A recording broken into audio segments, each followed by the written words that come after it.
ಇನ್ನು ನಾಳೆ ಅಯೋಧ್ಯೆಯಲ್ಲಿ ರಾಮಲಲ್ಲಾ ಪ್ರಾಣ ಪ್ರತಿಷ್ಠಾಪನೆಗೆ ಸಂಬಂಧಪಟ್ಟಂತೆ ಮಾಜಿ ಪ್ರಧಾನಿ ಎಚ್.ಡಿ. ದೇವೇಗೌಡ ಅವರ ಕುಟುಂಬ ಅಯೋಧ್ಯೆಗೆ ತೆರಳಿದೆ.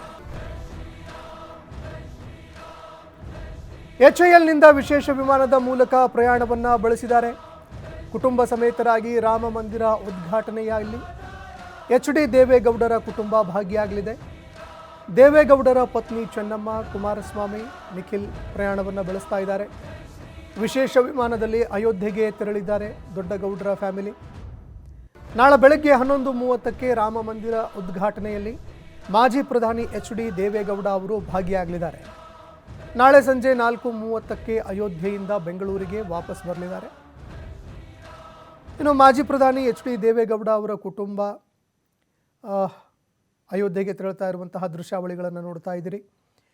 ತಮ್ಮ ಪತ್ನಿ, ಅದೇ ರೀತಿಯಾಗಿ ಪುತ್ರ, ಮೊಮ್ಮಗನ ಜೊತೆಯಲ್ಲಿ ವಿಶೇಷ ವಿಮಾನದಲ್ಲಿ ಮಾಜಿ ಪ್ರಧಾನಿ ಎಚ್.ಡಿ. ದೇವೇಗೌಡ ಅವರು ಪ್ರಯಾಣ ಬೆಳೆಸಿದ್ದಾರೆ. ನಾಳೆ ಬೆಳಗ್ಗೆ 11:30ಕ್ಕೆ ಪ್ರಾಣ ಪ್ರತಿಷ್ಠಾಪನೆ ಕಾರ್ಯಕ್ರಮದಲ್ಲಿ ಭಾಗಿಯಾಗ್ತಾರೆ. ಇನ್ನು ಅದೇ ರೀತಿಯಾಗಿ ಸಾಯಂಕಾಲ 4:30ಕ್ಕೆ ಅಯೋಧ್ಯೆಯಿಂದ ಬೆಂಗಳೂರಿಗೆ ಮತ್ತೆ ವಾಪಸ್ ಮರಳಲಿದ್ದಾರೆ. ಇನ್ನು ಅದೇ ರೀತಿಯಾಗಿ ನಾವು ಕುಟುಂಬ ಸಮೇತರಾಗಿ ಭಾಗಿಯಾಗ್ತೀವಿ ಅನ್ನುವಂತಹ ಮಾತನ್ನು ಈಗಾಗಲೇ ಎಚ್.ಡಿ. ದೇವೇಗೌಡ ಅವರು ಕೂಡ ಹೇಳಿದರು, ಪುನರುಚ್ಚಾರ ಮಾಡಿದರು, ಇಲ್ಲ ನಾವು ತೆರಳ್ತಾ ಇದ್ದೀವಿ ಅಂತ. ಅದೇ ರೀತಿಯಾಗಿ ಕುಮಾರಸ್ವಾಮಿಯವರು ಕೂಡ ಈ ಮಾತನ್ನು ಹೇಳಿದರು. ನಿಖಿಲ್ ಕುಮಾರಸ್ವಾಮಿಯವರು ಹೇಳಿದರು. ಕುಟುಂಬ ಸಮೇತರಾಗಿ ಇದೀಗ ಅಯೋಧ್ಯೆಗೆ ತೆರಳಿದ್ದಾರೆ.